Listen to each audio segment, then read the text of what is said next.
everybody. Got a great episode tonight. I want everybody, before you even start listening, I want you to hit that like button and that follow button for me so you can follow us and support the channel. Today I got Johnathan Meas, creative by nature. Johnathan, why don't you start off and tell everybody how you got started in this whole endeavor? Hey Reagan, thanks for having me, man. It's a new endeavor.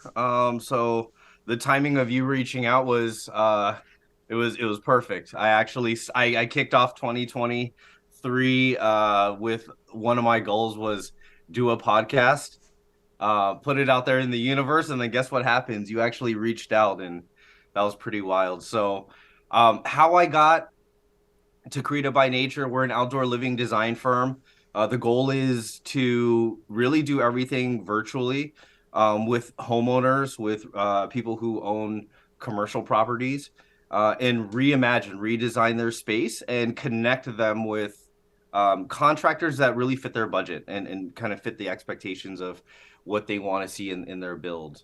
So what led me to it was I actually kind of worked my way through startups here in Seattle. I was a part of a startup that I was the first facing business person. It was a very visionary sale. I found myself in the past really doing a lot of visionary sales types of things. So you're really before you can sell anything, you have to train the market. You have to educate them. You have to teach them why things are different, why change their mindset of how they may traditionally think of something. And so I think that kind of carried forward into this. Out here in Seattle, I'm part of a company. They're called Anchorscape. I'm the sales director there. And they are a full-fledged design and build firm. So when I had met them, they were doing, your general $25,000-$30,000 projects. And as we brought in this 3D element of design, now their, average projects start at around 60,000 and really top out around 350,000. So these are things like, your hot tubs, your spas, outdoor kitchens, full covers, outdoor lighting, embedded surround sound, water features, two-way pass-through theaters, just like it's really the bells and whistles. And it takes, again, what traditionally people live and dwell inside the house. It's been just booming as far as outdoor living and people putting the budget as things tighten up and people are stuck in the house more. So I saw that, but also I saw a lot of gaps, and it's difficult here in Seattle. You probably know, like, things are starting to get up there, but in Seattle, San Francisco, these areas, your houses that used to cost 400,000 are now pushing 1 million. It's It's more than crazy. double The of what they. prices are It's outlandish. Yeah. it's unbelievable. So the pocket spend is even less, and then now you add an economy that right now, It's a little money shaky. is Yeah. really being kind of hoarded and people are holding on to it. You see that it just a lot of the chips are against us out here.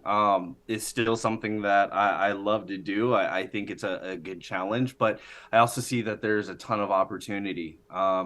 So even though the design and build firm of Anchorscape is located here in Seattle, I saw a huge opportunity to service this anywhere. Redesign a place in Italy, redesign a place in Florida, in Texas, in Arizona, and then from there get those build plans and connect them with the right contractors. And there's a lot of tedious work that happens in between that, but I think that that's actually where things are really difficult for homeowners, and so I'm hoping to kind of bridge the gap and use Creative by Nature just to bridge between homeowners and contractors. I think your new business is an outstanding little niche that has way more potential than you think.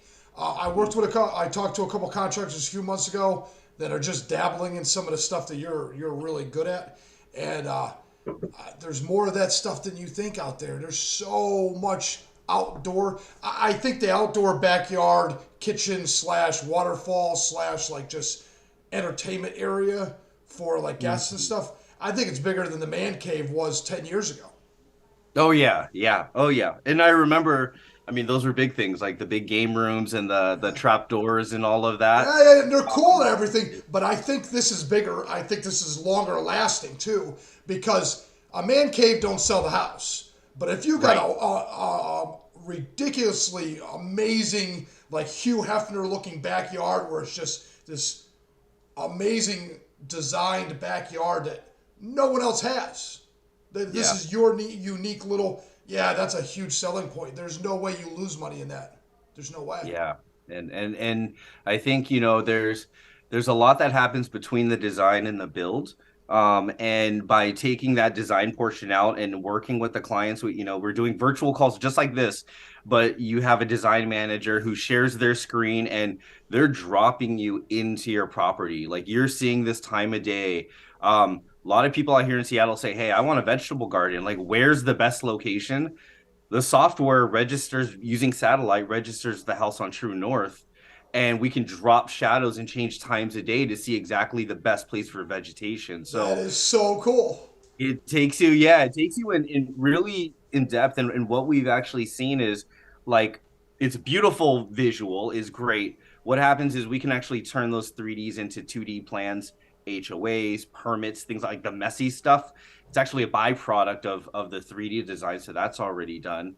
And then what it actually does that I tell any homeowner and any contractor is it helps you control costs. And that's the biggest thing with any contractor and any investment that you think about that's going to be north of 50K. You're going to want to control costs. Any contractor that you might have partnered with in the past without like a really good plan, it's easy to see that you go, 15 to 35% over your budget spend.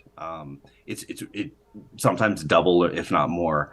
And so this is a way to really break it down into 2D. It's CAD based, very similar. Break down the measurements, get actual bids, and then control the material and the labor required for each of those parts because now it's all laid out. And so that's something that I didn't have. I bought this brand new home and put about 70,000 in my backyard. I was aiming for 45. Like there's some of the numbers right there. I Yeah. ended up about 75K in, but I drew it on the back of got a pizza place, Papa John's out here. I drew it on the back of one of their mailer coupons. The contractor looked at it in my kitchen and was like, "Yep, I can build that for 50K." And that was the experience that I had.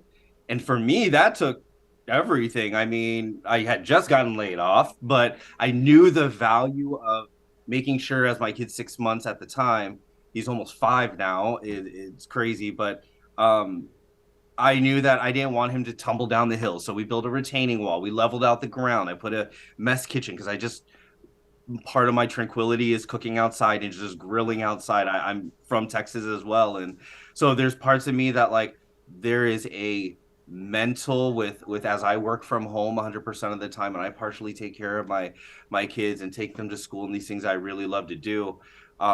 It's brought me so much peace. And so for me, it's the easiest sell point. I see the value of what I didn't have in design, and I also see the value of the fact that my kid's out there every single day with my dog rolling in the turf, and we've got a backyard tent camp set up, and it's an easy sell at that point if you kind of come from the pain point which I kind of had stepping into this whole industry and stuff. Yeah, Jonathan, you've got quite a vision and you've got a lot of faith. I'm going to be honest with you. When the guy said, "Oh yeah, 50 grand, no problem," I would have been like, "Wow, I don't know. We got to sit down," because I did construction for 10 years with my dad, so I've got some idea of how much effort it takes to get everything going. But the landscaping, I watched some of these guys. Like I said, I talked to a couple of them that were on my podcast a few months ago, and Mhm. they do some amazing stuff with some wild toys, man. They got some big machines, and you get like 7 pallets of those stones out there. Yeah. There's no going back. They Yeah, I before I even invested in somebody to do my backyard, I was actually out there digging. I almost prepped the ground, and I was doing that out there with my kid.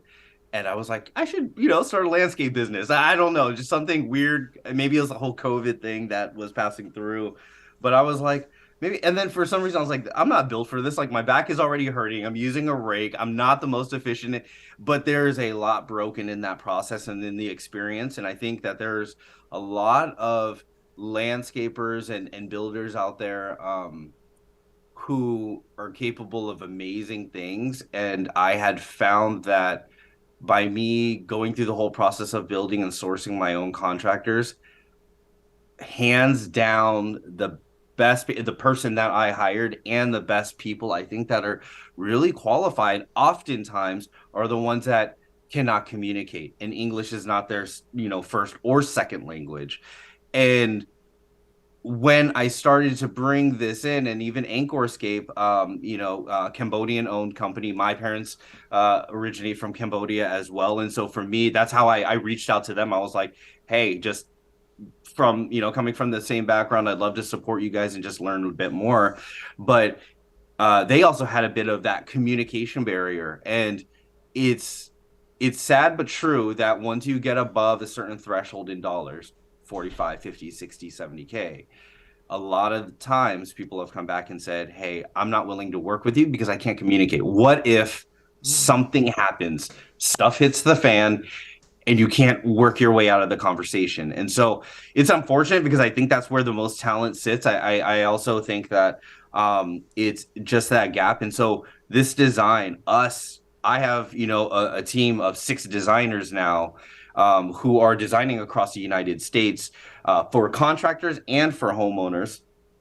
Um, and we get to, create mood boards and really, you, I compare it any outdoor living space to an indoor living space, right? If you're selling a home, if you're prepping it, if it's not staged, if it's not warm, if it doesn't have nice paint color, if the mood just isn't right there, it's not going to be inviting and people aren't going to go out there. Same thing goes with an outdoor living space, right? If you go out there and it's just kind of a swampy, like, just kind of a mess out there, and it's really a fence and some, old sod or something, it's just not going to get used, and though I put about 70 grand into the backyard, it's easily like one of my most favorite spots. Like sometimes I'll just, instead of cook, bring my computer, and that becomes my outdoor workspace. And there are things there that I think it's just, there's so much value, but you need sometimes that help in communicating and visualizing it for homeowners first. And at that point, then it becomes cake for a contractor to come in. We can help them communicate the build. Yeah, because communication is key, and I'll be honest with you, people don't want someone that looks pretty. They don't want someone that looks all finesse. They want the best guy for the job. And you're right. Whether Cambodian, Polish, Mexican, it doesn't really matter. You see this guy's work, you're like, wow, this is the guy to do it. But Yeah. but you're gonna have people that are gonna be reserved because you're right, man. If I need to communicate with you and we need to work this out because there is a $20,000 discrepancy, it is going to be frustrating to have someone that's not going to be able to communicate properly. And I think that works that way in reality with any kind of business. You go to the corporate world, you're going to have the same thing. People are Yeah. going to want to be as fluently capable of talking to each other and working through things without any extra bridges, because we're already going to have like a give and take, because you're going to want something, I'm going to want something. We're not going to, yeah, there's a lot of ins and outs there. There is. It is, yeah. And there's, even like design in this space is still fairly new. It's Yeah. you see a lot of design and build firms starting to sprout up, and designers, freelance designers, but it's fairly new. Yeah, you're in the front of the curve. You're in the front. Yeah, and it's one of the things that I want us to always stay, like, we just had the Seattle Home Show out here over at the Lumen Field, and those are things that we send the design teams out to make sure that what we're recommending in these designs are not just really pretty designs. These are buildable things. We want to make sure that the retaining walls are the right depth, the right height, the right thickness of what you would actually construct. All of those things play into it. And so outdoor structures like Structure, the Louvered company that I'm sure you're aware of. There are companies that do like outdoor pool tables that turn into bistro tables for outdoor living and stuff. Like all of these things, if we're going to recommend it, if it kind of falls in that wheelhouse, just to kind of become a source of guidance. A lot of times this is the first time and last time people will invest 200K into it. Like if they're doing that, it's probably going to be a forever home for them. And they really want to make it their own space and get away. So I think it's really important on the design side, and They're already stepping into VR. Most households have the VR headsets, and how amazing would it be, right, to be able to send the Walk through client the your file, backyard. Yeah, man. Johnathan, walk in, yes. look around, and yeah, look, feel, and have the designer in the background, switching out lighting and doing different things and kind of giving you that control. So I think we're not far from that. Maybe a year and a half, 2 years. I can see the software is already dabbling in it, but um it is still, like you said, it's still very new where it's not just design, but a design that's done like with a construction mindset. And so learning what we're learning at Anchor Escape, and from my background of being more like in the visionary type of sales, Creative by Nature, I'm having to really take time with our team to teach both the homeowners the benefit of a design, but also teach contractors who don't do design the benefit of design, right? Like I just spoke with somebody from Dallas Fort Worth. They're a contractor and said, "Hey, most of our projects right now about 30K, do a lot of woodworking. We're getting a lot of interest in pool houses and outdoor kitchens and things like that. Those are instantly 150, 175 type projects, especially when you bring up the cost of a pool in, and then the pool house, and then the hardscape and the decking around it, and the lighting, and all of those things, all things that take coordination. 150, 175, and now you're not doing these $30,000 projects like Anchorscape. They were doing about 25, $30,000 projects. Now, at Anchorscape, the last, 5 projects we closed, 6 figures. So even in Seattle, the market is still kind of there. You're going to an even smaller percentage of people who kind of have that availability. But for Creative by But Nature, because of that, virtually is our focus. And right now, our contractors, aside from Seattle, Arizona is really our main hub where we have contract partners out. And this year, stepping into Dallas Fort Worth area, Austin area. We're doing some designs like out in Tomball right now.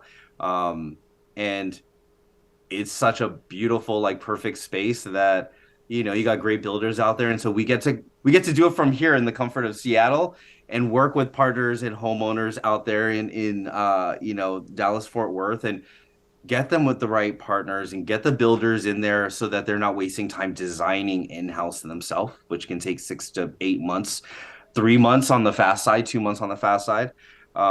We're squeezing all of that for the builder and then saying, hey, here's a client, here's a layout plan, go on site, measure this, give them a bid, and hopefully we can get them competitive enough to win. So I love the whole process. I enjoy everything you're doing, and I'm going to be honest with you, Jonathan. I think hosting people has always been a huge thing where everybody wanted to have people over, and if you have a backyard that fits your personality, that has your flavor on it, that has your mark, nothing beats that when you have people over. And then yeah, when families come over and they bring the kids and everything, they're in the backyard and hey buddy, how's it going? And yeah, they're just it just adds a whole nother element. So now you're not showing off 3,000 square feet, you're showing off 20,000 square feet. You know what I mean? And it's just a whole nother house outside. I've seen it. I've had friends. It makes it a lot more fun. It definitely makes that's it. it. That I would say that most of the time when you look at the outdoor space that's unlivable at the moment, it can be, if not the same amount, if not more than the inside square footage of livable space. It's just not functional. And so I think that that's where, especially here in Seattle and this kind of Northwest area, you see a lot of people now slowing down on buying homes and saying, I'm just going to take out a HELOC. I'm going to take out a line of credit off of my home, the equity that's been built, And I'm gonna do it here. put that into the what's 150 or even 100,000 at that point, because I guarantee you that for up here, most homes 2.5 million and up are kind of the ones that have the right wallet spend for that kind of backyard investment. You're not going to put 100,000, 150,000 in and only list it for 100, 150,000 more. Like, they are seeing that right now anywhere from 15 to 28% return on investment. And that's for your standard patios and your outdoor covers. Once you get into the custom stuff, there are some flat properties out here where elevation is a big thing. So, the sunken fire pits or the elevated, kind of platform up, and you kind of build around hot tubs and spas. When you start to do those custom features that really make it outdoor living, outdoor TV projection, sound system, watch the games. We just did one that has a two-way pass through thing. So while they're cooking under their cover, they can watch the game, and the people on the other side have sound coming out like wired in the ground, and they're watching the game on this rounded retaining wall seating wall. And it's those elements that you can't really even say like 15 or 28% gain on investment, right? At that point, it's you're bringing a whole nother element that just people won't find elsewhere. And at that point, I think real estate, house flippers, I would love to just design and create a team that strictly designs for people who invest in Airbnbs, right? Like if you're going to rent it, for me, I don't rent it unless there's a hot tub and an outdoor grill. Oh yeah, Those yeah, yeah, yeah. And if you do something like that, you knock down 10% of your competition immediately because you just stepped up the game. I think that there's numbers and there's data that you can definitely pull from that, and I would love there's a lot here, and the best thing to kind of do, rather than trying to boil the whole ocean is, you know, um go talk to the market. So like I'm constantly having conversations with homeowners, constantly having conversations with contractors and partners, and just hearing what's there, hearing the gaps, and for me, there's a lot of similarities across the board, regardless of location, and there's a lot to fill, and so I think it's just kind of starting small, answering the things that were my pain point, and then kind of work, our way out there. But there's a lot there. Oh, a 20% return, man. People aren't seeing that in the stock market. Even when things are going up, that's a big guarantee. 20% is huge, And a especially lot on. of Yeah, and sorry to interrupt, like a lot of times there's, people who will move into homes and then live in the home for 10, 15, 20 years, and then they say I might want to pull the trigger. And for me, I moved in and I pulled the trigger in about 6 months, and I will say that though it was a harder investment up front, I'm not going to wait until my kid's 15 to do it, right? Like there's certain joys that I get out of him being 4 years old, playing around and us having campouts in the backyard tent, that it just doesn't resonate the same for me if I wait 15, 20 years Oh for it, yeah, no, right? no. When Even they're though money will 15, be there, yeah, right? Jonathan. Once they're 15, they can do their own thing. They're not interested. You're not God anymore. I'm When they're not. five, when they're five, 4, 5, you're God. Dad wants to go for a walk. Let's go for a walk. Dad wants to whatever you want to do. They're game for. When they're 15, they're on their phone. They want to see their friends. It's a whole nother animal. And once in a while, you get them to hang out with you. And once in a while, they ask a question. But they're trying to be their own person, and it's a whole nother game. Enjoy four. Four is fun, Oh man. man, I'm trying. Yeah, he's coming up on 5 here already, and yeah, it's like another third adult in the house, so he's already there. Yeah, yeah. My dude is 6.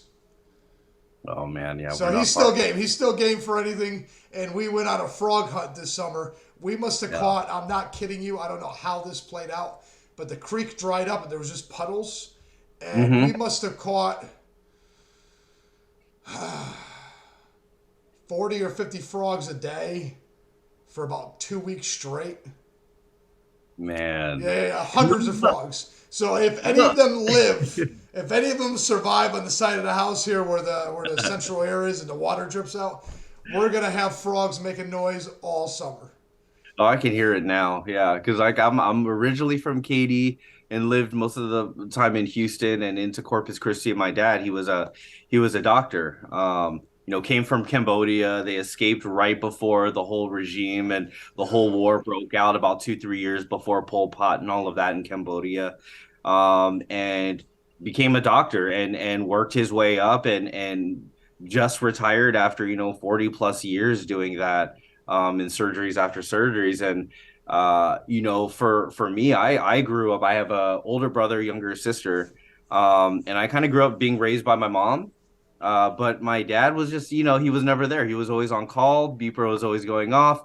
His birthday we'd spend without him. And so for me, and you might be able to resonate as your kids close to the same age, but time goes by faster, and so I'm trying to slow it down even more by being super intentional with him. Yes, yes, you got to be intentional because they're game for anything. Here's the chance to go find some stupid frogs. It seems dumb to you, but I look back at it now, a couple months ago, even though I was frustrated. We killed a bunch of frogs by accident by leaving them in the sun. And so, like, the next day, we put them in a huge tote full of water, and we drowned a bunch of them. So I'm like, we gotta let these guys go because I'm getting frustrated. I don't want these mass graves all the time, but I'm like, we can't stop. You gotta make hay while the sun's out. So I'm like, let's go get some more frogs, and we'll say goodbye to them, and we're gonna let them off on the side of the house next to the central air because the water drips, all the condensation drips out of that pipe, and the grass is a little bit high, a little thicker over there, and I won't mow it. I won't mow it over there. We'll leave it alone. That'll be there a little, and they can survive, and then we can catch their kids later. Yep. Yeah. So I'll be honest with you. I'm so glad I took the time, and I have to force them sometimes. I got an 8-year-old and a 10-year-old, and I'm like, guys, we just got to go out. I got six. I got 6 kids. So that's just the little ones. So I'm like, guys, we got to go. We got to go for a walk. Now's the chance to do it before it's too late. Let's go before the. And we saw a porcupine climb a tree like last week. It's the little things. I didn't have a clue. I mean? I had no idea. I had no idea. We were in the center of town, and we're right next to the river because the river goes right through Kerrville. And I said my own town. I shouldn't have said that. I'm gonna have to cut that out. But this porcupine looked crazy. I wish I keep my phone at the house. I don't even bother bringing the phone. I don't want to ruin the moment. And then I kind of ruined the moment because this thing climbed a tree in front of us. It looked like a sloth met a bear met a porcupine. I don't know. It was wild. To see this thing climb a tree was absolutely insane. And my kids had no idea. They were scared, excited, all at the same time. And it was getting dark, so I'm like, we gotta go. But yeah, it's that investment in them right now, and it's I came from corporate, I look younger than I really am. I'm, a year away from 40 already, and it's one of those things that I just being in corporate for almost 20 years and working my way through startups and ultimately being laid off where I invested so much of my blood. Like the first time in my life that I've actually ever been in the hospital was actually when I was like on the tail end of working at the startup, and it was stress induced, and it shut my body down. And I was making, $350,000-$400,000 selling technology, like a SaaS software as a service product, right? And making great money that you would always want to chase. And I ended up in the hospital, and so I think the timing of all of that and seeing that, I'd rather struggle and be happy and be intentional with the time and know that if I lead with curiosity. I think that's one of the things that you'll always kind of find a new opportunity. And so that's even with this podcast, right? You reached out, and I had no idea what the agenda was, but lead it with curiosity and just kind of see what happens from there. So yeah, same thing with Created by Nature and what we're doing right now. Yeah. And I'll be honest with you, it's kind of fun to go on your own journey. And I'll be honest with you, coming from a startup, and I don't know what it is, there's this romantic idea of the West Coast and all these tech companies. There's something about it it's very unique and it's very cool. And I think it's its own story all by itself. Yeah. So for you to be coming from that, and I'll be honest with you, it does sound like it was a pretty daunting task to be at the charge and just push through while you got this new company coming out with these new ideas, and it must have been daunting, especially if it set you back like that and had you in the hospital. Maybe you were meant to be home with the kid for a little bit and just slow down, get a little retrospective, and self-evaluate a little bit. I think health wise, I probably would be in a worse condition if I were to still be working there today, and that's just being honest, and it's more of just the pressure that comes with it. And we were one of the fastest growing software companies, faster than what Facebook and Dropbox and all of these other companies out of San Francisco Bay were doing. We were, again, a small little hub, 6 people squeezed into it was a condominium out in Capitol Hill here in Seattle.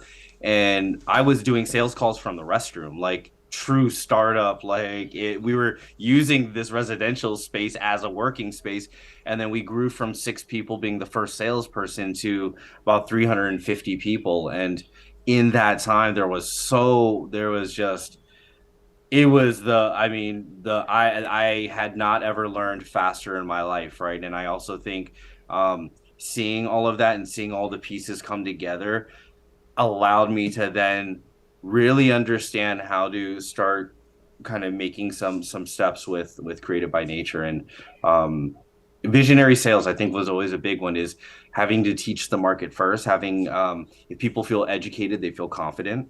And I think that even in landscaping today, there's a lot of times where people say, hey, this is what we can do for you, but not a lot of times people are kind of listening to, like, well, what does a homeowner really need? And so Creative by Nature, even though I'm supplying and referring multiple contractors in multiple states, it's because the core of the business is built around, well, what would benefit the homeowner? And we build the business and the design off of that. That's awesome. And Jonathan, that comes from the heart. You know, you Yeah. experienced it firsthand. You really meant it when you said it. And I actually, well, I'll be honest with you. What I'm personally interested in is Capitol Hill. Is that back to normal again? Because everybody else got to hear all the crazy stuff you guys were doing over there for a little while, and I know that little Yeah. block Well, I was. wasn't sure. I wasn't sure how much of that was going more nationwide, but yeah, I do remember it got pretty crazy. And just the kind of abandonment of downtown Seattle and just workers working from home. I before I got laid off, I was working right on Third Avenue in downtown Seattle, kind of the like heart of it all. And have some friends who drive, Metro Transit, and mention like just kind of it being overrun by the homeless, and things really just changing, looking like a ghost town. And I think as of recently, things started to really kind of reset itself over the last 12 months or so. So, yeah, things are hopefully, yeah, coming back to normal. And a friend, he just opened his clothing shop in Capitol Hill. Oh, And good, so it sounds like things are, yeah, thriving out there. good. Because yeah, that's a shame. You don't want to see a city like that fall apart, man. So that's good. Um, so do you live in the city, or are you in the suburbs now? I'm in the suburbs, so I'm about 25 minutes north of Seattle, Mill Creek. I had actually from Texas. We moved, lived over in Ohio. My dad being a doctor, our practice, the medical practice changed and moved locations time to time. So lived in Ohio, went back to Corpus Christi. Like you guys were catching out there, catching a bunch of frogs. I remember in Corpus Christi catching, endless amounts of blue shell crab, and literally like my parents making crab pancakes, crab everything. Like, They man, didn't want like, to waste and it. They didn't now want I to waste miss it. blue Yeah, crab, and that's I great, miss man. it. But yeah, and then worked our way over to Seattle, and I pretty much call Seattle home. It been here for most of the time, and um, with the market, with real estate and everything, at the time saw that outdoor living was blowing up here. But again, just looking at opportunity and making contractor friends and networks down in Texas, down in Arizona, Southern California, Orange County area. Um, there's just a huge need for it and stuff. So I was like, you know what? Before I put all my energy and willing to risk my health on the line for somebody else's success, they always say, you'll never work harder than you do for yourself. And I think that that's totally true. It resonates where I wake up, I'm excited. Just had some friends over yesterday and excited for a Monday morning, and uh, for me, one thing that I had found, and this might resonate with a lot of people who kind of go through the mental struggle of working from home. I'm 100% remote. The times that I step out is when I take my kids to school and when I come back, walk my dog in between. And outside of that, there's a lot of things that I realized that as I assimilated to working home, I became isolated. Didn't go to meetings, didn't get anybody to debate with and argue with in a meeting, like didn't do all of these things that I had been doing before. And I had gone from being with my kids 24/7 to he just started preschool. That was a shock to my body. My wife started working. We were no longer together all the time. So all of these things were happening. And one of the core thing that in this day and age that I found that brought my mental health back up was like, one, getting out walking, just don't do anything. Just listen to the sounds and just be out there. And the second one was inserting some sort of personal conversation with somebody else. And I prefer Zoom like this. Could be a phone call. I had found that my energy levels jumped and skyrocketed the moment I got off of the phone with like a buddy who just decided to ring me up for no reason. Like there's a certain energy level that just you feel energized and then it goes away. And I had refocused on okay, what was it that brought me life? And it was bringing conversation in, new or old. And honestly, Reagan, that's why I like again I took this. He said, "Hey, Monday I'm available." I want to start Monday off leading with curiosity and meeting somebody to just open new conversations up and learn about each other. Like, and this has easily been the highlight of my day, right? Like, out of everything that I've done today, too. So, um, I think for anybody who also might be facing starting not only a new business, which is a very isolating feeling, but going through those mental struggles and those battles of uh, your my voice is extremely loud, and so those are the things is making sure to insert some sort of dialogue with somebody new or within the circle like every single day has been a big one. Yeah, I agree. And I'll be honest with you, I love doing this. I love meeting new people. I love having these conversations.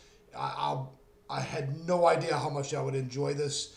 It was just it was a passion that was calling me that I needed to do, and it's something that came out a long time ago that I never actually went through with, and I should have. And I was so thankful I had a second chance to do it. Uh, and I'm just What very what what thankful. led you to the podcast real quick? Because I've always wanted to start one. I actually have like an Instagram handle that is meant for a podcast. It just never went live because I love the conversation. But when you reached out, it's one of those like I'm not going to reinvent the wheel. I have no other things to worry about. Let me join a podcast. So I love that you started it. But what kind of led you to it? Okay, me and my daughter were trying to find a side hustle. When we first moved to Texas 7 years ago, I came from Connecticut. So, well, actually, technically, Massachusetts. So we were in New England. We moved to Texas. And we started a little lawn business as a side hustle.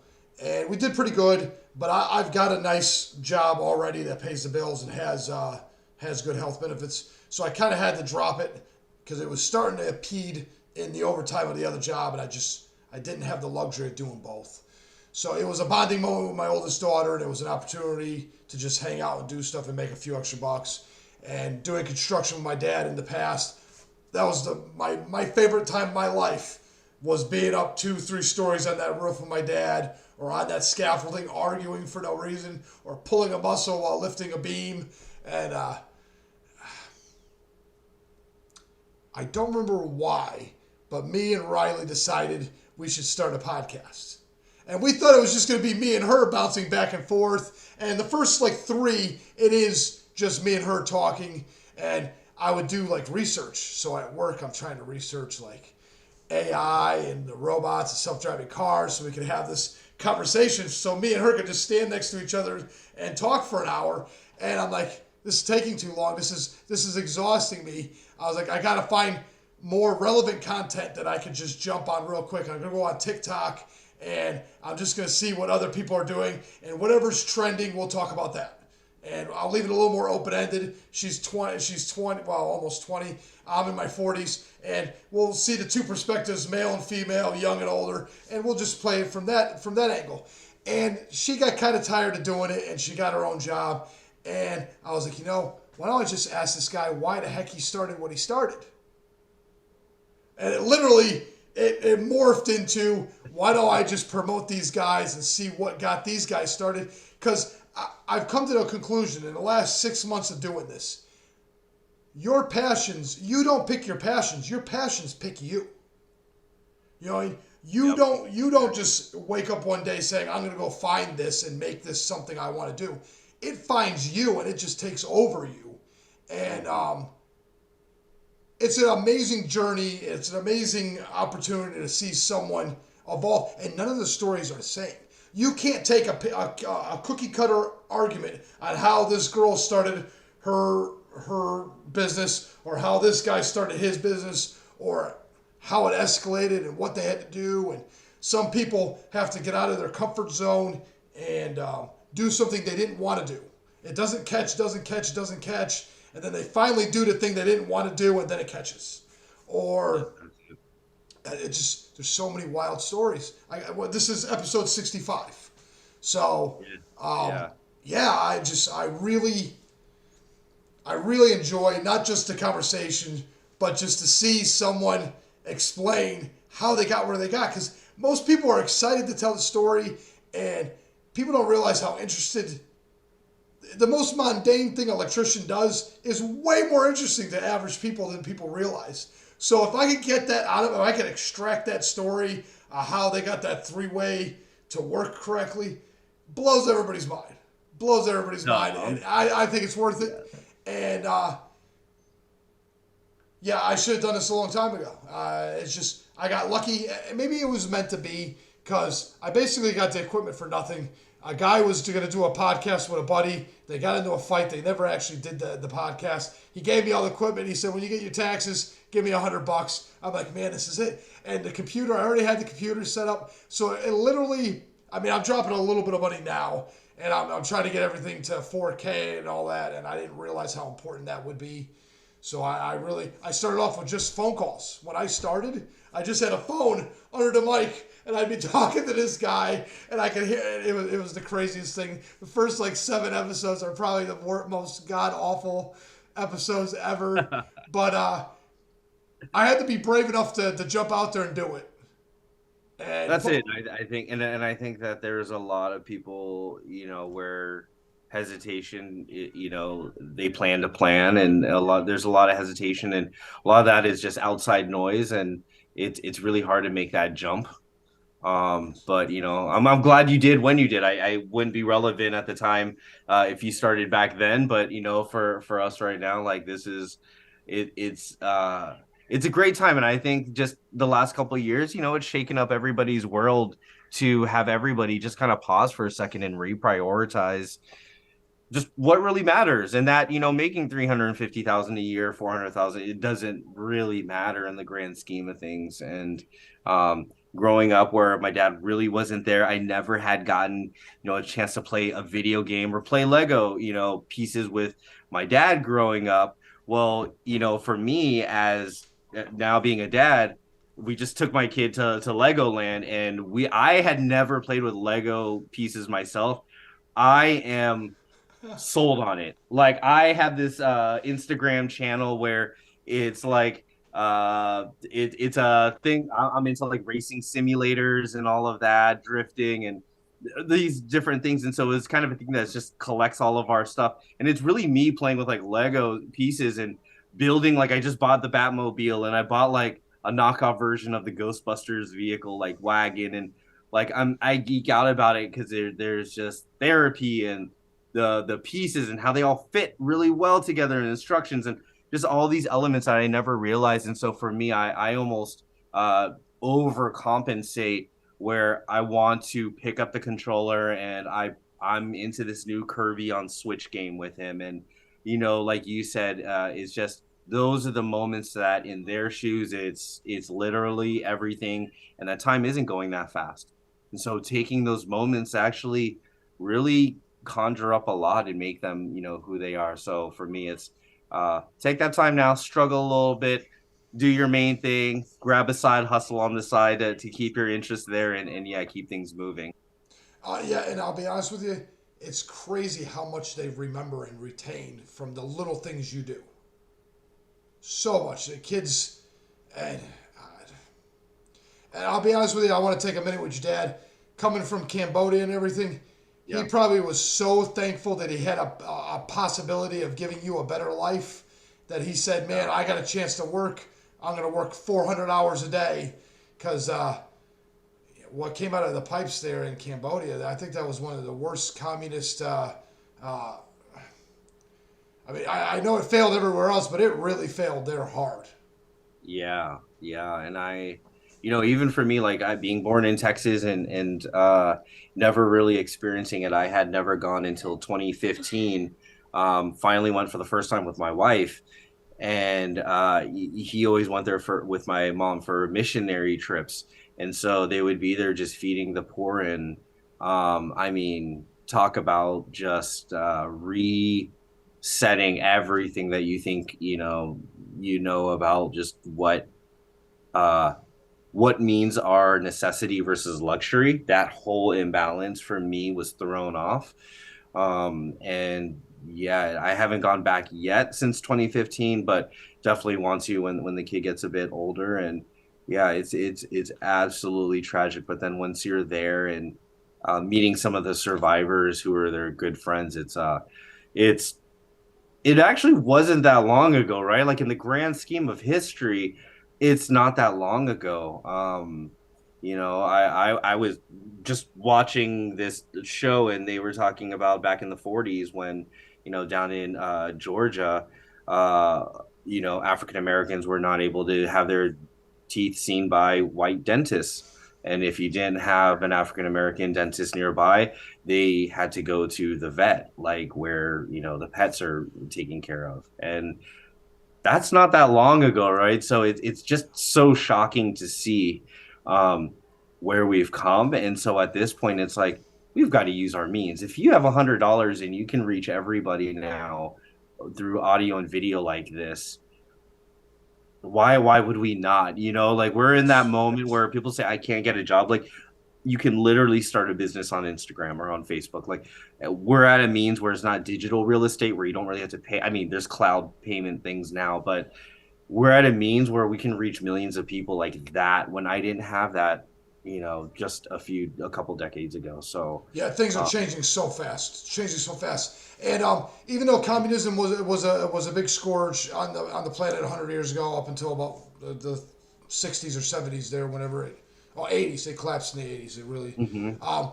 You look now, and I don't know what was it. Was the World Health Organization? Well, I don't know. I think it was Bill Gates and a couple other people were trying to end world hunger, and they were trying to do a couple other things. And I think right now, as we stand, um, I think this was before COVID, but I think we solved the world hunger issue. It's not that it was an amazing thing or anything, but everybody got some rice paste or some cornmeal paste or whatever it was, and no one was going hungry anymore. And I think we were getting pre COVID. I think it was either 10,000 or 100,000 people a day were getting on the grid worldwide. So if there's 8 billion people, 10,000 or 100,000 a day were being added to the power grid. We're getting electricity to their cell phones, and it was every day, every day. So Wow. we're looking at, what is it going to peak at, like 9 or 10 billion, and then it's going to decline really fast all by itself. China with its one kid policy, and Europe not having a lot of kids, North America not having a lot of kids. I think we're looking at a huge down curve, right? So it's going to peak around 9.5, 10 billion people. But what if we had 10 billion people that ate healthy enough to go to school and had electricity? Now, I'm not saying really nice refrigerators. I'm not saying $300,000 a year, but just how many Einsteins are there in 10 billion Oh people? my God. Yeah. How many Elon Musks are there in 10 billion Yep. people? How Yep. many Thomas Edisons? There might be Yep. 3 or 4 per generation. Yep. And even though it'll decline fast, you could still keep that momentum of population for a while there. And it should bounce back again. And can you imagine? Because our population's exploded in the last 100 years.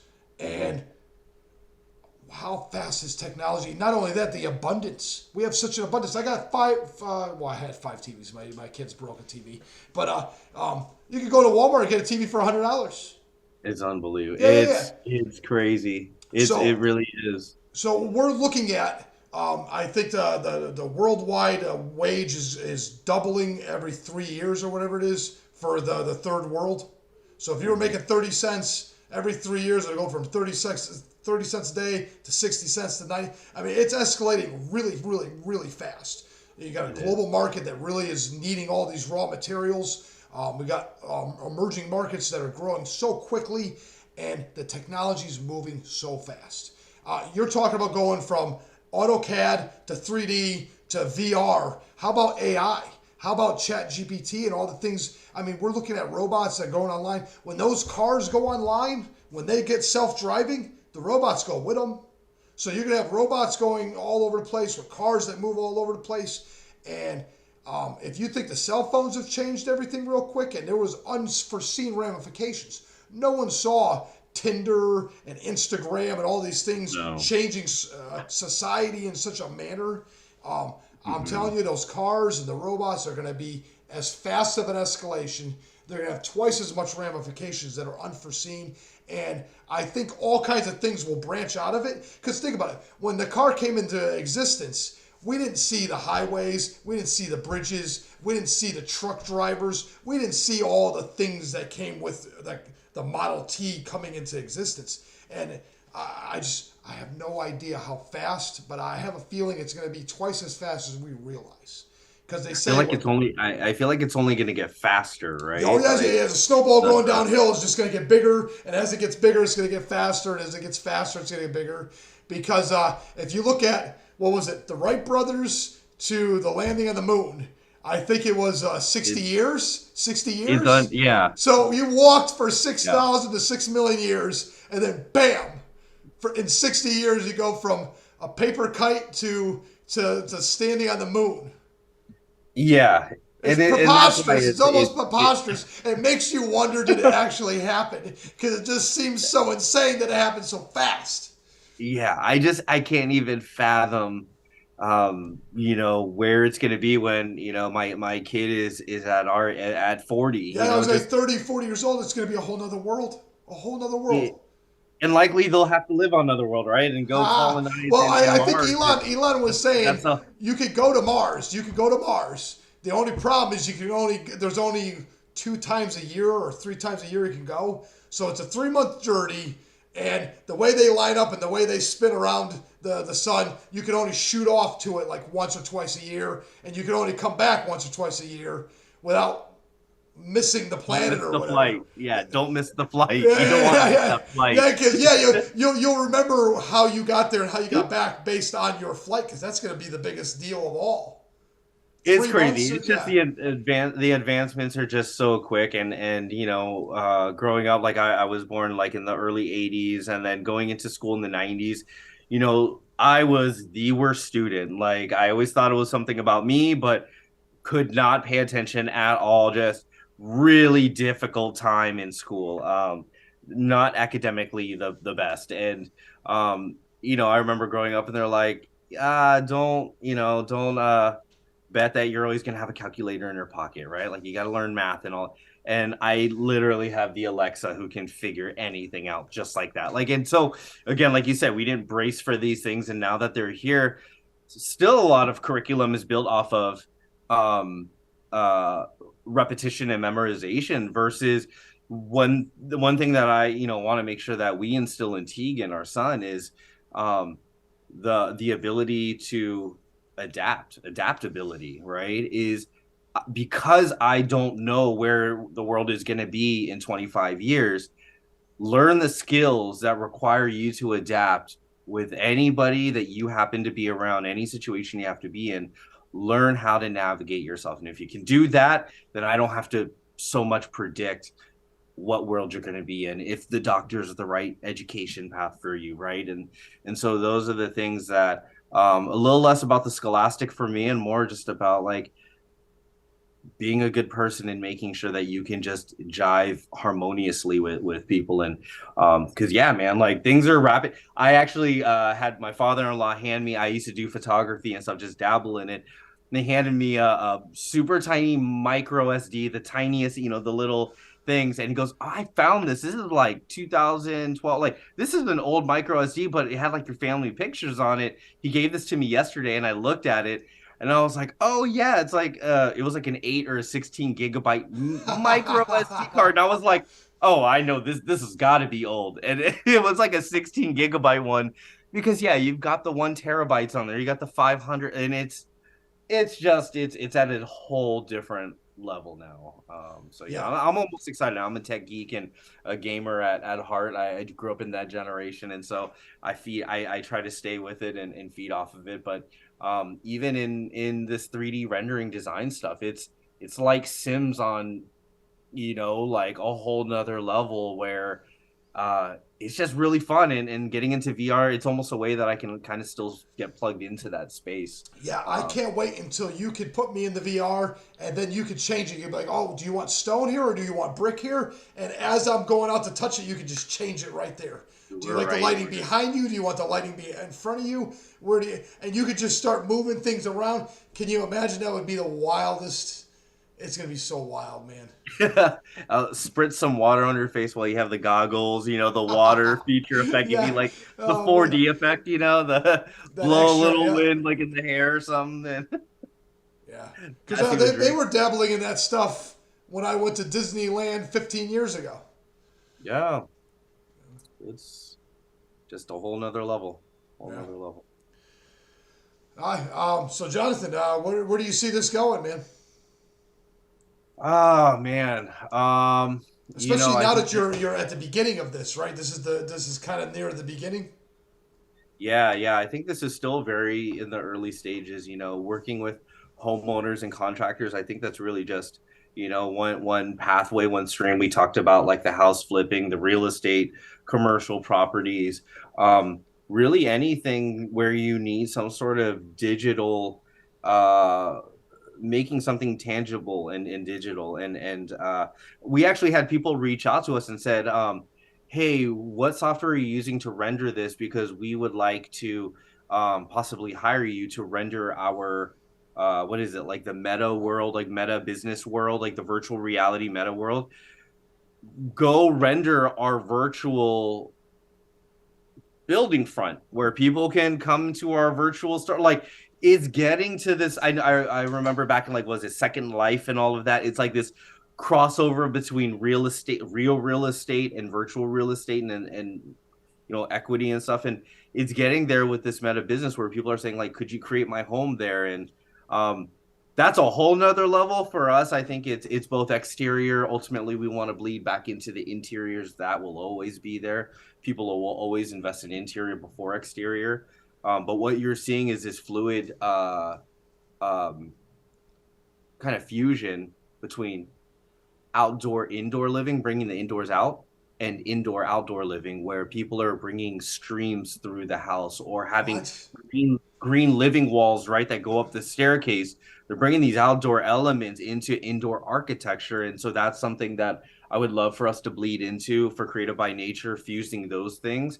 But I think the most important thing that benefits the homeowner is just continuing to build a network of really solid contractors that it's a two-way street. If they have people, hey, I have a design partner who can bring this for you for life. And for us, hey, we have a design. Hey, here are three really amazing contractors that we trust. This day and age, the BS meter for people is so high that a referral is the strongest source of marketing. The moment you refer, there's literally no question. I can ask somebody, who'd you use to help you move the house, like your house? How much did it cost? It just no Google search, no nothing. Just get me to who do you trust, and trust has been so diminished as things get more scam based, and just it's really hard to see who's really legitimate out there. Where if we can not only just design for people but get them into the hands of people they can trust, I think it closes that full loop where I didn't really have that experience when I went through it. But that's where I see it going, and Oh it's yeah. long Referrals ways. huge, man. Yeah, Jonathan, you're dead on that one. I'll be honest with you. As you get some solid guys and more solid guys, and this could easily snowball to the point where I don't even know. You probably have to get more guys to just manage everything. Yeah, there's and there's a big benefit of not always having to do everything in house, but teaching people how to fish. I think one of the big things that, aside from podcasts, that I really want to take this towards are things like teachables in your mastermind classes, where it's like not everybody understands the software, not everybody is computer literate. Again, some of the best people or the hands tradesmen don't have that background and can't function with technology. And so there's a lot where there's an opportunity to not just try to go and monopolize every design. There's so much out there for every design company. I constantly reach out to other design companies and talk about things that inspire us. And I think if you form it more as a community that bounces off of each other, it only helps the homeowners, at the end of the day, versus a lot of times there's just even at Anchorscape, when people call in and we're not the best fit as a builder for them, I always make sure to leave them with a couple options where I'm like, these are the people I would trust. Like, I know we're not the best fit. I'm not going to waste your time taking you down this road if we're going to be out of your budget. Here are two people I think that you can trust. I'll go contact them for ahead of time. And 10 out of 10 times people say, I had no idea you were even going to recommend me to anybody. Like, because most businesses are kind of like, are you a fit for me or are you not? And See, that's a that mistake, man. That's a that mistake. We're is. way more connected than we think, and it's way better to be. Reciprocity is an undervalued aspect, and I'll be honest with you, I wouldn't even mind touching back on that. When you're talking about your son, and I'm the same way with my son, I realize now that emotional intelligence is the most valuable asset you could possibly have. Outside of literally thinking for yourself and reading and writing and really getting your thoughts in line so that you're not. I find it easy. I know we're all like mimic machines. That's why trends exist. I understand that. But it's very hard to have an original thought. Someone else has almost written down everything. Almost everybody has already said everything. And it's really hard to not be a mouthpiece for someone else's thoughts. So I really, really try to sit down and make those ideas my own. And I want to see my kids do the same thing. My oldest daughter, I think, got the most benefit out of me because as you have more kids, the ability to put more time in, it's way harder than it seems. It's way harder than it seems because when you're six deep, it's so many people. Yeah, I mean, purely based on math, right? Like things just kind of got to diminish a little bit. And you Yeah. hate to say it, but And I it's don't want it to. I don't want it to. So I do have to be a little more conscious, just like you said. I want to be deliberate. So I'm like, you guys read that book, take the time to slow down, get off the phone for a minute, let's go for a walk, whatever it be. But yeah, reciprocity is by far one of the greatest things anybody can learn properly. You don't want to get taken advantage of. You don't want to be naive, but you also always want to look and say, I can't do this now, but he can. And who's to say that's not going to turn back around for me? Because three guys removed could easily come right back to you, like when you see those commercials where the feather moves away, and before you know it, it lands right back where it started. And I think life is way more like that than we realize. it is. And it's unfortunate that I think, curiosity is the thing that I think all kids lead with. That's why right now they are at the age, Tegan's at the age where I get a million and one why questions. It's curiosity. And the moment you tell them to stop and that's too many questions or we keep asking that, we, like you said, as we kind of grow up, we are reshaped to kind of like, hey, stop asking the questions, stop. And it's sad, but I even found myself doing that, right? Getting into this corporate environment where I was always the youngest one in the room or the minority in the room, right? So like I was not looked at as, hey, give your input here. And it was just one of those things that just kind of conform, like you said, and it just almost molds you. And I think the thing that this day and age, even for myself, um, that the thing that most adults have struggling with is we're just now trying to figure out what our own emotional intelligence is and our own self-awareness is. And I've been on this, the whole self-awareness train where it's like it's the basis of everything. And it's also the basis of nothing if that structure isn't really there. So it's something that I also 100% agree with you. I really try to focus out on the kid, but if we don't at that point in time, it's where again I look around. You see social media, you see all the great things and what people post out there, but at the same time, it's also there for a reason. Is it's a secondary falsified.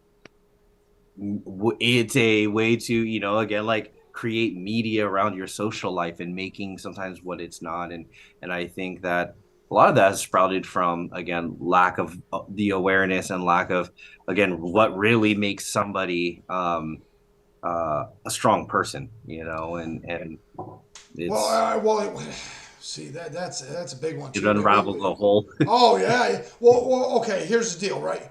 if you're lying, I know this is a tangent here. This is not. You're going on an adventure that's not even yours. Do you understand what I'm saying? So social media has allowed people to, like you said, look like they're doing. It's almost like a fake reality. So you're technically lying. I'm not calling you a liar, but I'm saying it's technically a lie. So now you're in a spirit of deceit, and that deceit takes over, and you're on this whole nother journey that Regan's not supposed to be on, that Jonathan's not supposed to be on, and it's not even your journey is enough all by itself. So being honest, having that emotional integrity, to have that, because when things get bad, when things get real bad, that's all you got to rely on is reality. All the rest of it just starts unraveling.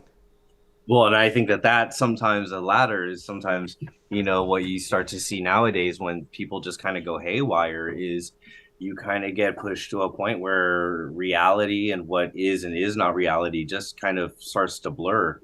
And that's where things get, kind of dangerous. But um, yeah, it's I think one of those things that it's just a whole new challenge, with the kids and as they're growing up, and you've gone through a couple different age ranges where you're seeing different impacts, different things. And my niece and nephew, they're twins and they just turned 13, and one boy, one girl, and oh my gosh, it's just I remember the day they were born, and now it's like a whole different set of issues that they face in a whole different world. For us, bullying, not a big thing, right? You go home, you take a couple punches, go home, and you just kind of walk away from it, skip the school the next day, whatever it is. Now, I remember as social media came out, I lost a lot of friends through suicide because there It was no follows you. It follows you everywhere. It's in your follows pocket. you It's in your everywhere. pocket.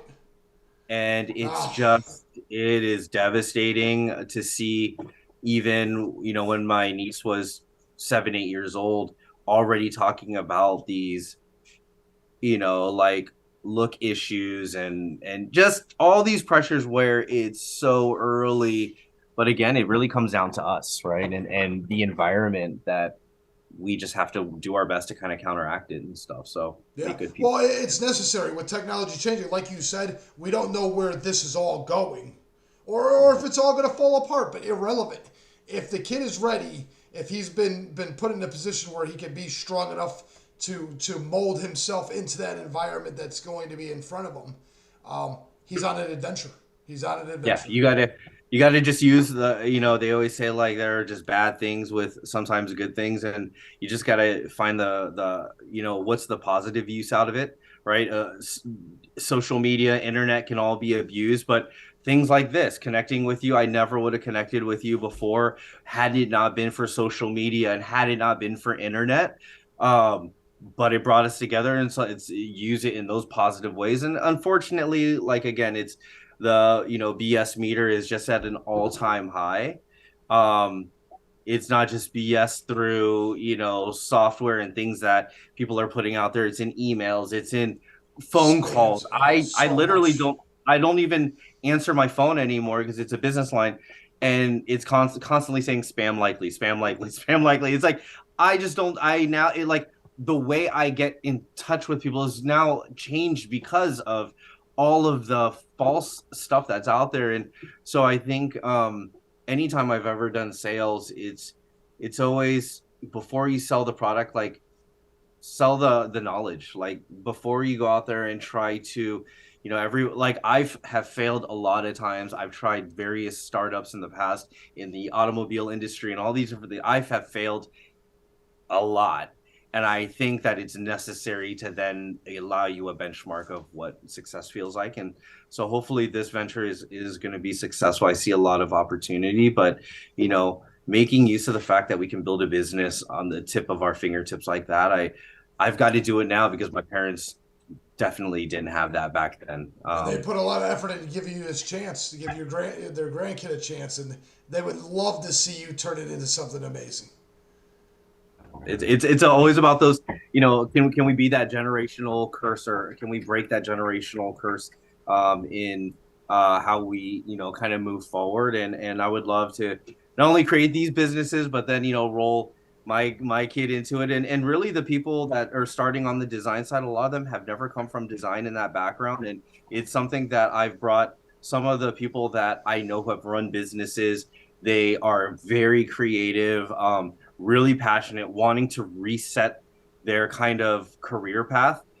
And some of them are new parents where it's like you can be at home 100% of the time, making great money and being with your kid when you need to. And so I think from even an opportunistic uh, opportunity is I'm constantly speaking with freelancers who are designers where it's like, hey, you're in the backyard of some of our clients who are interested. Like, we should mind meld. We should take these elements, and that's what makes a space creative. We never actually have one designer work on one project. And I don't want to ruin it. So if you want to jump back in, you were saying that you were working. You have guys that are working for home, and you're having these guys doing different stuff, so that one guy's not the only guy touching that project, and Yeah, they have a lot of flexibility to go chase a couple frogs real quick and go back onto the job again. And yeah, and I, there are I think that there's also just opportunity there. I wanted to start with a core group of people that I wholeheartedly trust.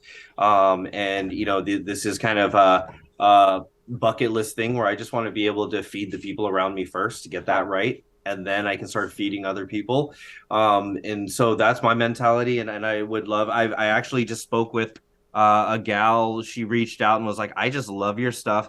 I come from the old school days. I don't know anything about the software. I'm like a horticulturist by heart. Love like the floral and I'm like, let's bring you into this mix when clients are talking like, and so those are the things where, it's an opportunity to, I think, open up new opportunities for people. And so far the people that are part of the team, it's really cool to see that I get to feed them first.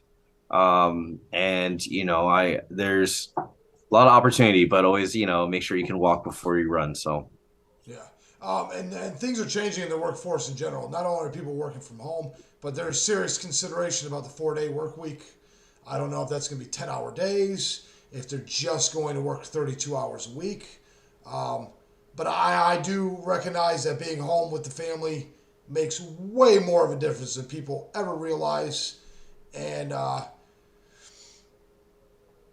I think having the parents home a little bit more, having people put a little more effort into their kids, maybe we can curtail some of this nonsense. Like you were saying, that just this constant spams, the deceitful little nuances that are all like permeating in all the technology. It's just so many, and like you said yourself, being referred by somebody is more valuable than anything else because there's just so many people that are fly by wind and just they come in real quick to make a few bucks and run off. And yeah, and it's a sad time when knowing that like your youngest kid, it's them being born in the COVID days, right, where a mask was normal for them to go out to, where they were taught to distance themselves 6 feet from everybody else, and it's almost like they were born in a world where you're being taught isolation, which is the complete opposite of feeling purposeful and having harmonious relationships with people. And so it's in those moments, it's how do we teach our kids to be able to step outside of some of those new norms. And I'm just right now teaching the kid just saying hi, and I'm like, people, make people feel welcome. Don't wait for them to welcome you, right? Like, make them feel welcome, and you'll be surprised what happens when they realize that they don't have to have their guard up. And now he's like this greeting clerk. Like, we just came back from Legoland, and at Legoland, literally looking at everybody and saying hi. And even though it's like the cutest thing, I can count so many adults who can't say hi and look people in the eye. that's not good. And it's not a good thing. No. It shows a lot of that, again, what's being hidden, what can you not be forthcoming about. And it's like, so it's so important for me to be able to see these characteristics. And yeah, it's a world that's we're having to constantly, new conveniences come with new battles, which come with new counterparts, right, like that we just have to And new counteract. opportunities, new adventures, everything. Yeah, yeah. Yeah. Just got to be open All right. minded. You just got to be open minded. That's it. I mean, Yeah. that's what brought us here to this chat. And yeah, I'm just Yeah. And super I'm so appreciative of glad it. you were open minded enough to listen and at least entertain the idea. And I'm glad we talked, man. Well, hopefully, man, it's not the last time. Like I said, you know, from Arizona and Seattle, we're really starting to design and build out in Dallas, Fort Worth, Austin, you know, Corpus Christi areas. And so I'm gonna find my way out there. Hopefully, hit a few home shows, hit some contractors locally, and hopefully we can do this again. I want to keep the podcast thing in my system Okay. because without it, you know, life gets a little lackluster. So we got to make sure we keep connected. Absolutely. I would like that, Jonathan. Awesome, Reagan. All I right, man. appreciate it. On that, why don't you plug all your stuff so you can let everybody know how to get to you? Yeah, so right now, because we're shifting really from supporting contractors to now going straight to homeowners for Creative by Nature and the design work, you can reach out directly, email design@creativexnature.net. And then the website will actually be releasing here the month of March as we're recording this. And that'll be creativexnature.net for the website. And that's going to have whole host of things. I think, again, website shouldn't just sell your product, it should educate first and foremost. So aside from like what you'll see and what we do, there's actually going to be a very active blog and vlog that we'll be keeping readily up to date with the design team, with myself, of all the things that we can just teach homeowners now, you know, as you're preparing for a really sometimes daunting type of investment. How do you know these are the types of contractors you can trust? Or how do you know you found the right design team? Or what are some of the newest products to help you, you know, save on costs? So I think if our content really focuses on educating first, which is going to be the core of that website this month, I think naturally things will come. So look out for that. But yeah, really Instagram, Facebook, Creative by Nature is where you can find us. Good deal. And we'll make sure everybody gets that, man. Awesome, Hopefully, man. Hey, yeah, Reagan, I yeah, appreciate it, man. We got to do it again, and yeah. let me know if there's any topics down the road that may ring a bell or that feel relevant. I'm more than happy. It'd be Okay. awesome. Oh yeah, yeah. I'm always looking for new avenues. I'm actually thinking about starting another channel. So we'll see how it plays out, man. Let me know. I have tons of partners up here in this area, in Orange County area, that just all different types of businesses. So if there's a networking thing or anything like that, I'm more than happy to lend a hand. Awesome. Yeah, I'm the same way, man. I love seeing people get connected and see things work out like that. Yeah, yeah. It's interesting what you can do when you actually trust people, right? It opens things up. So It does, yeah, man. And you never know what could happen. You yeah. never know. You just don't know. And before you know it, you're designing stuff for people, and you're on a whole nother adventure, man. It's nuts, man. It's nuts. Well, hey, I appreciate it. I know that you got to go pick up your daughter. I'll let you to that. Let me know if you need anything else, man. In the meantime, more than happy to hop on in the future too. I appreciate it. All right. Awesome, man. Have a good night. Yeah, you too.